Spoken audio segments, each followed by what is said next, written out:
Close your eyes and imagine you're riding a motorcycle. The air is pulling at your clothes as you go faster and faster. You round the edge of the track, then speed up to 90, then 95 miles an hour.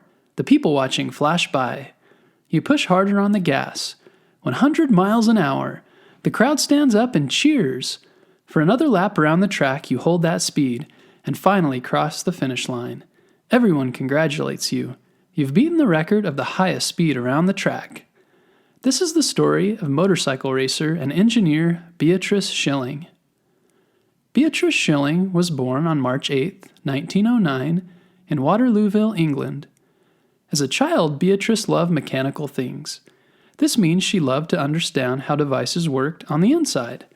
Have you ever seen household items like a microwave or refrigerator or your family car and wondered how they do such amazing things?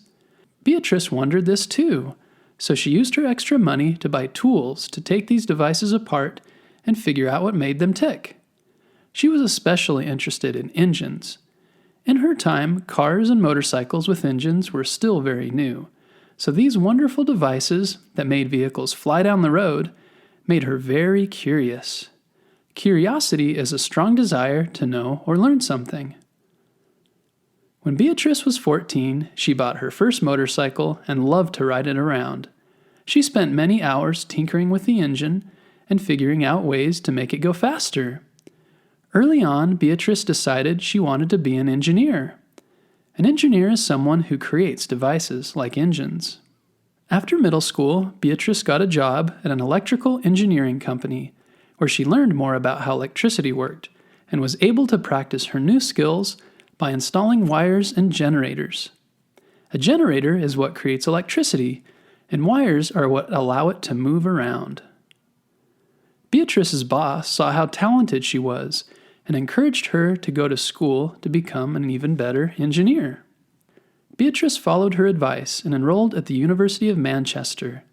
In her day, it was very unusual for a woman to become an engineer, but Beatrice was determined to do it anyway. She worked hard at math and the other subjects until she was able to pass all of her classes and become an even more skilled engineer. She even graduated with honors, which means she did very well in engineering school. Beatrice went on to get a master's degree. After university, Beatrice got a job with the Royal Aircraft Establishment.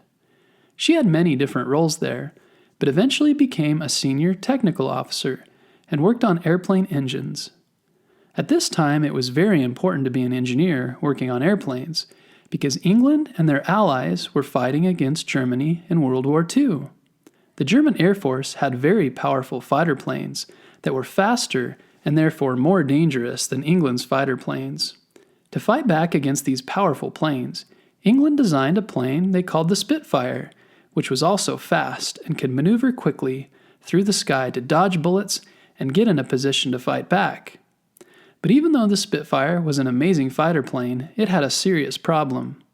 When pilots flew downward too fast, the engine stopped working. You can imagine how this was a problem during a dogfight. A dogfight is when planes are fighting each other in the sky. Many Spitfires crashed as a result of this problem with their engines. As an engineer, Beatrice was determined to solve this problem. She thought long and hard about this, and finally came up with an idea to add a diaphragm and hole inside the engine that only allowed some fuel to move across it when the plane was diving. This solved the problem. Once Beatrice's new idea was added to all of the Spitfire fighter planes, they were able to dive and outmaneuver the enemy planes and win more battles. Her device saved many pilots and helped win the war against Germany. Beatrice loved to work on hard problems, but she also loved to have fun. Over the years, she kept tinkering with her motorcycle and riding it faster. Her knowledge of engineering helped her have one of the fastest motorcycles around. She even started racing. She often rode her motorcycle faster than 100 miles an hour. During one race, she rode around the entire track over 100 miles an hour and earned Brooklands Gold Star for her achievement. She broke a record and became the fastest woman racer at this track, reaching 106 miles an hour. Beatrice married a man named George Naylor, who she met while working at the Royal Aircraft Establishment, and continued to work there until she retired in 1969. Her biographer said about her, "Her idea of relaxation was to drive a fast car at full throttle, and if the car was not fast enough, her workbench was there in the back room to machine new parts to make it faster." Tonight, spend some time thinking about what drove Beatrice to accomplish what she did. First, she was curious. Everyone's born curious. We all have the desire to learn more about the world around us, but we may all be curious in different ways. What are you curious about? What do you like to ask questions about? Next time you have a question, instead of just being curious and wondering, take it a step further and try and figure out the answer. And even though most women weren't engineers at the time, it didn't stop Beatrice from doing it anyway. Jobs like engineering and coding are becoming very important in our day, as more and more jobs are becoming automated. Automated means being done automatically by devices like robots.